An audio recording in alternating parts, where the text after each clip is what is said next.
పలక పైననే రాసిన మొదటి అక్షరాలు అమ్మా.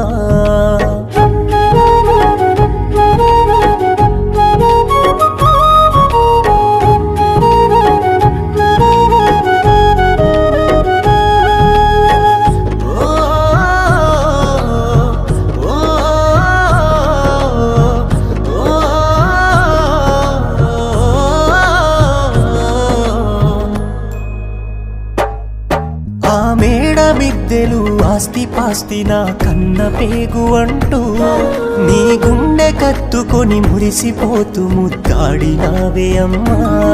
నా ముత్యమా నా రత్నమా బంగారు కొండ అంటూ చనుబాలతో మురిపాలు కలిపి తీర్చావు ఆకలమ్మా. నేనెక్కి ఎక్కి ఏడుస్తుంటే నన్ను బుజ్జగించినావు.